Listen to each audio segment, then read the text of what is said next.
Hey there, everybody, and welcome to this video on 10 signs of codependency in children and tips to help. I'm your host, Dr. Elise Snipes. Remember, CEUs are always available at allceus.com/code-CEUs. The first sign we're going to talk about is separation anxiety. Now remember, separation anxiety is a very normal developmental event. However, children who have excessive separation anxiety, who are unable to be consoled, unable to be calmed down when their parents drop them off at school, for example, may be struggling with something that's a little bit more than your typical separation anxiety. So ensure they're safe. If children don't want to separate from their primary caregiver, sometimes it means they're afraid in their current situation. So ensure that they are safe and they're not trying to communicate to you, hey, when you leave, bad stuff happens. Reassure them that you will return. And it's really important for children to hear from you that you will be back, that you love them, and that there's a certain time you will be back. So if you say, I will be right back, and then you don't show back up for 8 hours, that is going to really stress that child out. If you help the child understand that you will be back at X time, then it's a little bit easier for them. Now, still, for a 18-month-old, 2-year-old, 3-year-old, it's kind of hard to conceptualize time. So if you can help them understand a little bit more, maybe by an anchor, I will be back after lunch and after nap time, then I will come back to pick you up. Then that may help the child. Now, if the child is older, elementary school age, and they're displaying separation anxiety, of course, that's later than you would expect to see this particular developmental phase going on. So you do want to explore what is contributing to them feeling anxious, feeling unsafe, feeling disempowered, or fearing that you're going to abandon them. And how can you help them feel safer? What is it that'll help them feel safer? Even for the younger child, if they have a security item, if it's a blanket, if it's a stuffed animal, if it's a picture of you, if it's something that they can look at, that they can hold, that they can smell, that helps them feel safer, that can be useful. Now, if separation anxiety has become severe, then working with a counselor to develop a plan to slowly increase the amount of time that you're away from the child, and so they know you're going to come back. So you may initially leave the room for 5 minutes, and then you may end up gradually working up to where you're leaving the house for 30 minutes, and then 45, and then an hour. Remember, for children, time seems like it's going a lot slower than it does for adults. So jumping from 30 minutes to an hour is a huge jump for a child. So you want to make little baby steps in order to make sure that you don't trigger their anxiety in the interim. And then when you come back, make sure to greet them. Make sure to let them know how much you missed them. Make sure to help them feel safe. And that can include, for some, giving them a hug. Not every child wants to have physical contact, but it is important to recognize what will help the child feel safer and feel more welcomed upon your return. If the child displays high rejection sensitivity, that is an indication, not a total indication, but it's an indication that they may be developing codependency. Now, it's important to recognize that people with ADHD often have high rejection sensitivity as well. But for people with high rejection sensitivity, they are fearful of abandonment. They are fearful that their feelings or their thoughts are wrong or will cause them to be, guess what, rejected. So validate their feelings of anxiety about having differing opinions or being rejected. Explore the rejection for alternate causes and meanings. If they feel like they're being rejected by somebody at school, explore what might be going on. Is it really rejection? Is that person overwhelmed with somebody else? And sometimes it is rejection. Not all of us fit together. Not all of us work together well in relationships. So sometimes it's better to not be in a relationship with somebody. But it's important to explore those things, especially exploring the rejection sensitivity with people with whom the child may be developing codependent tendencies. If they are fearful of rejection from their caregivers, for example, then that is a warning sign, and it's something you can do something about. It's important to validate that child's feelings, but also help them recognize that you're not going to reject them. You may disagree with their opinion. You may not like some of the things that they do, but you will always love them. You will always be there to help them stay safe. And differentiate rejection of ideas from rejection of the person, whether it's rejection coming from the caregiver or coming from somebody at school or another caregiver like a teacher. Help them recognize that just because somebody doesn't agree with them doesn't mean that they are being rejected. Children who act older than their years are also at risk of being codependent. Now, it's important, again, this is another developmental phase. A lot of children go through a period where they want to play house, where they want to play caregiver, where they want to act adult. And that's okay if that's part of their play, if that's part of their pretend or their fantasy life.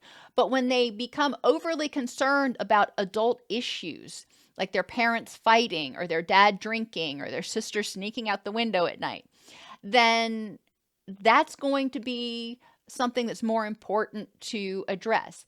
If you feel like they are actually stepping into that role and trying to be a additional caregiver or trying to be the primary caregiver, then that's something that certainly needs to be addressed, and set those boundaries. Discuss the function of that behavior.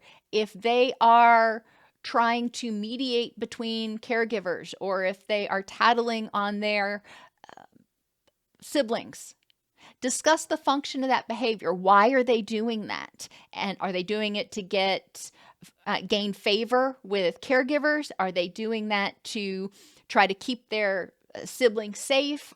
What is it that they're trying to accomplish?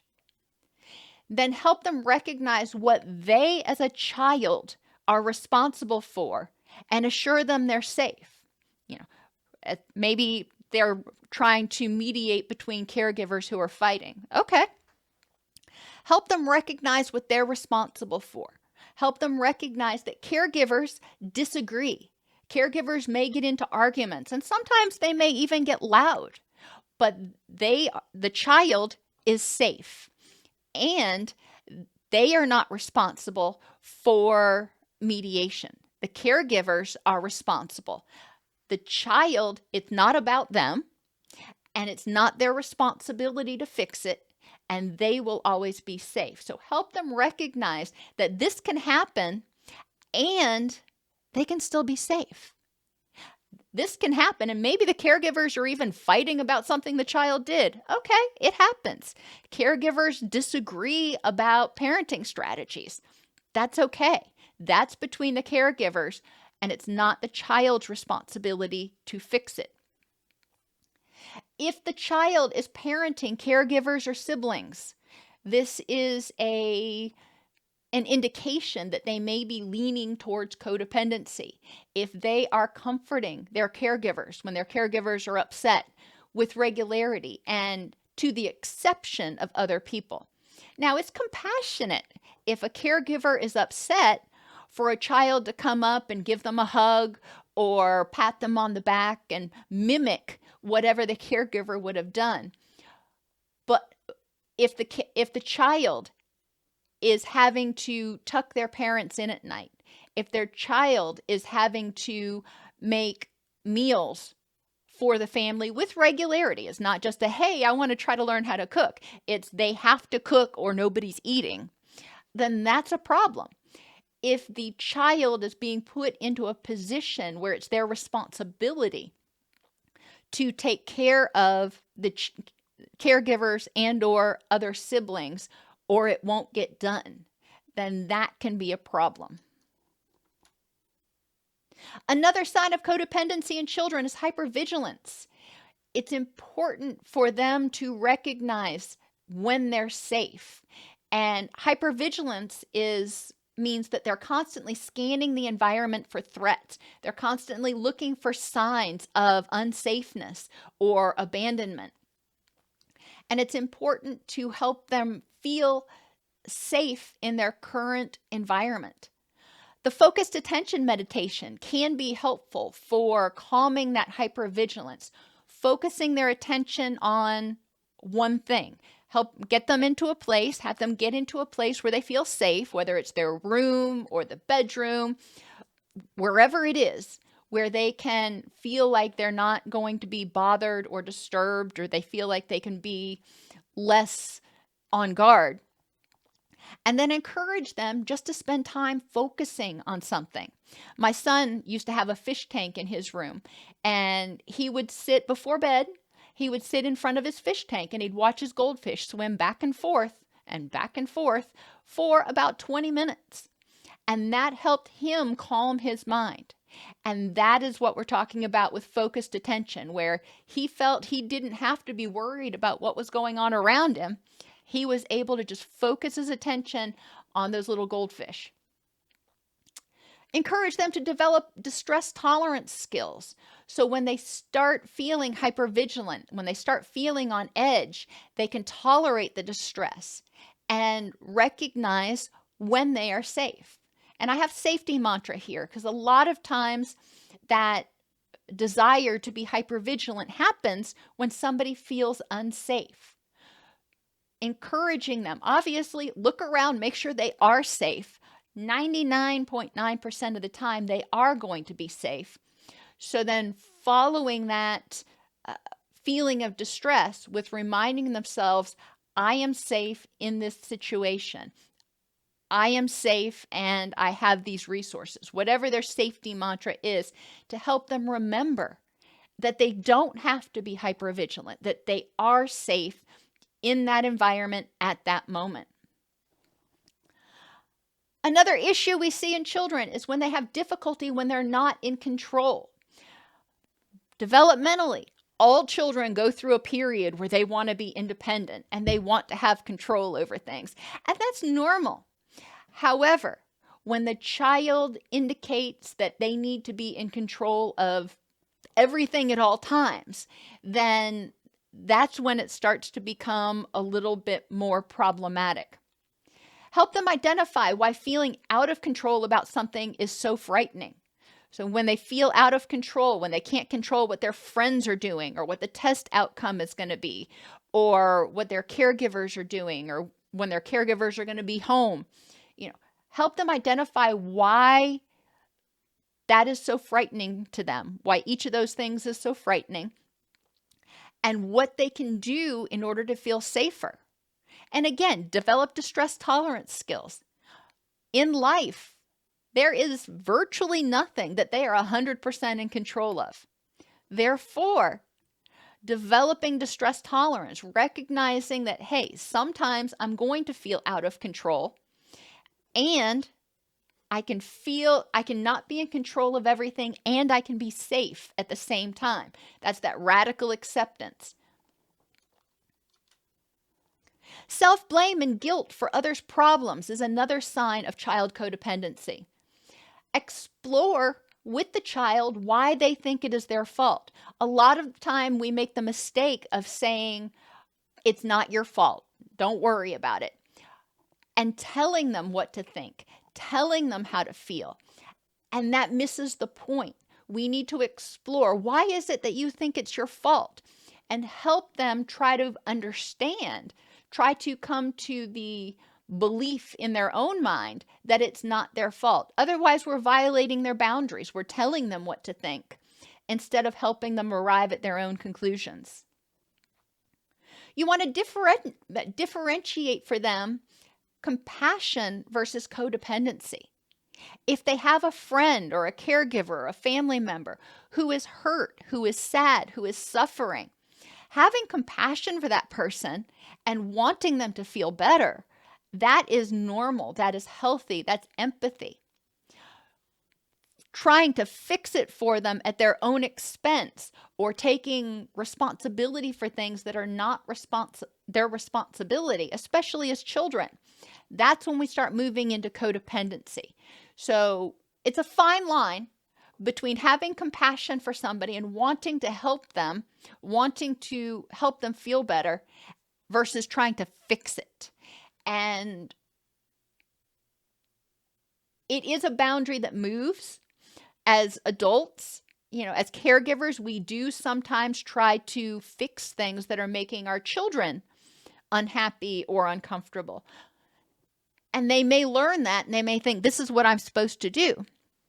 But there's also times as adults, as caregivers, we have to step back and say, oh my gosh, I see that you're really hurting and it sucks. And I'm here to be a support. I'm here to comfort until you figure out how to address it. I remember my daughter when she broke up with her first boyfriend, when she changed her major. There were several pivotal points in her life that were painful, and I wanted to jump in there and fix it. I wanted to make it all better, but I had to step back and say, I'm here, we can talk about it, and I'm going to empower you to figure out what the next best step is. Help the child identify what they are responsible for and options to improve the next moment while respecting other people's boundaries. So if their friend is upset or if their friend is in a bad situation, sometimes you'll hear of a child that knows another child at school, and that child at school's parents are always fighting or always intoxicated. And the child from the healthy family will say, wants to fix it, wants to caretake, wants to bring in the child from the dysfunctional family. And that's where we may see some codependency between children, where the child from the healthy family is trying to fix something that they have no control over. If a child has a lack of a sense of self, we want to encourage mindful exploration of their feelings, thoughts, needs, and interests. If a child is moving toward codependency, then they are often chameleon-like. Instead of identifying their own feelings, thoughts, and needs, they're always trying to figure out what other people's feelings, thoughts, and needs are. What do you want to eat for dinner? What do you need right now? What are your thoughts about this? And whatever those are, then those will be mine. Well, that's not necessarily true.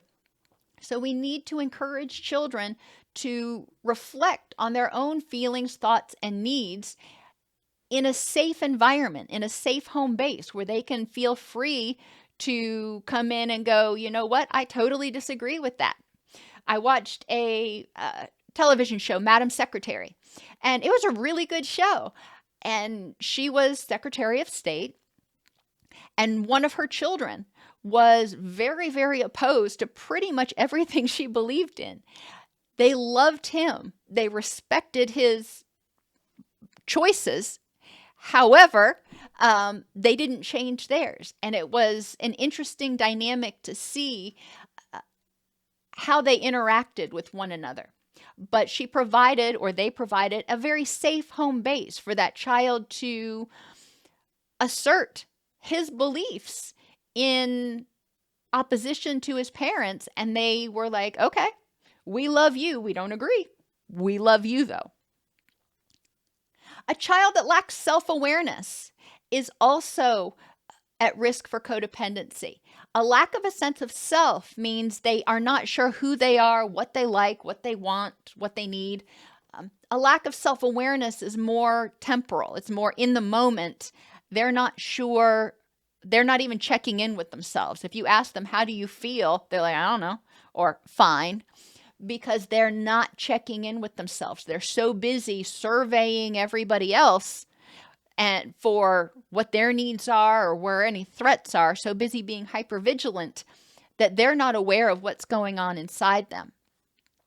So it's important to encourage for them regular mindfulness and assertive communication, checking in with themselves and actually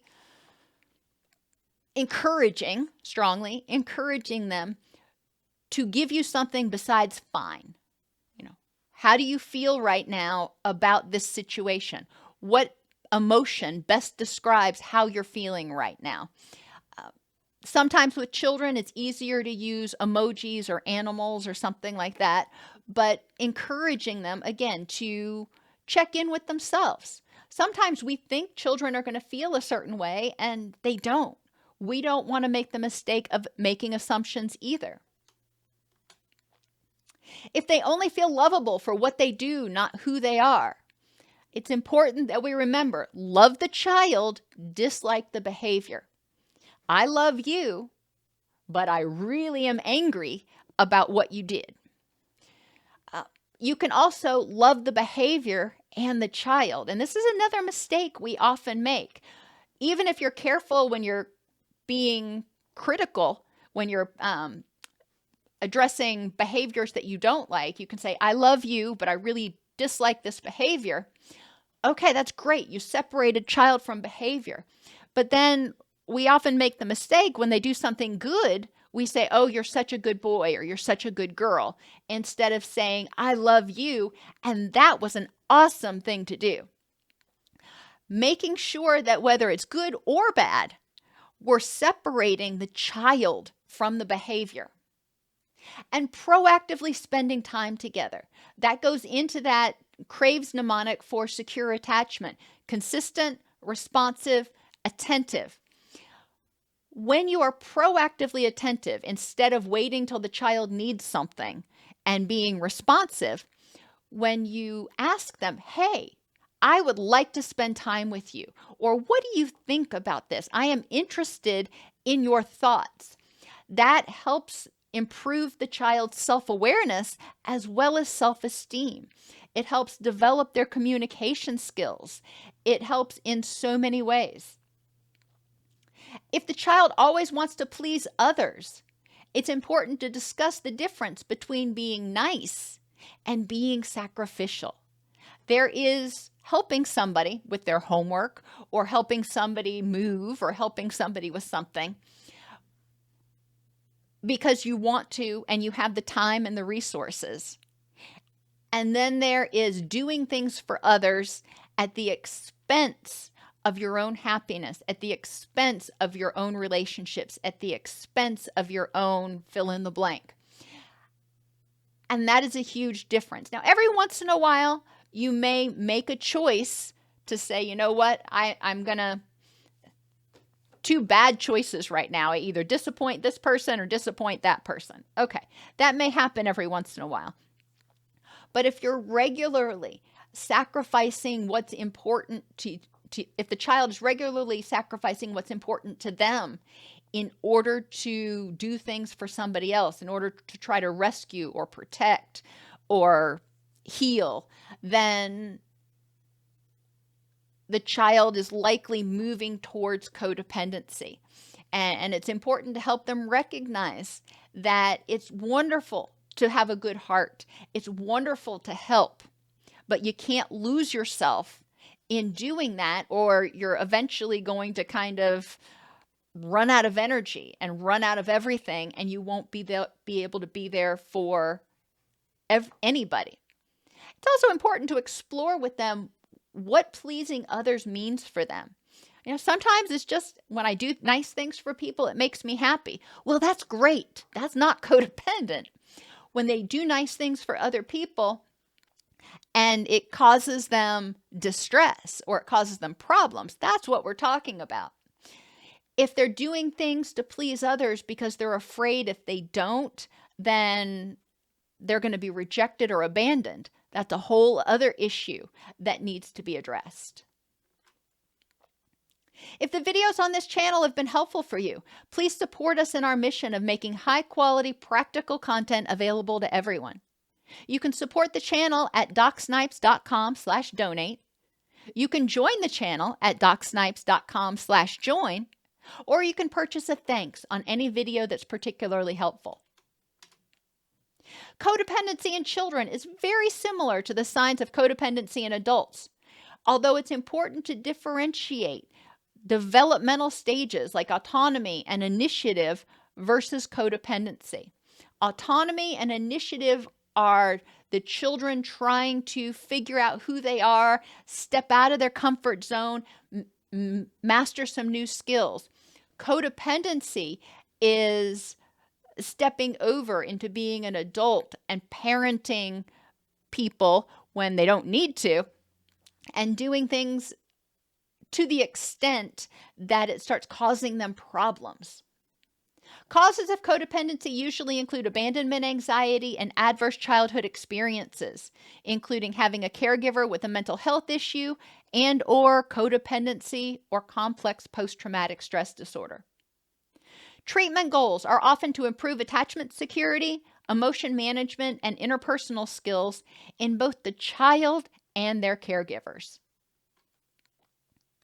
Other videos on this topic can be found at docsnipes.com/code, on counseling and parenting children at docsnipes.com/kids, and on developing secure attachment at docsnipes.com/attachment-list.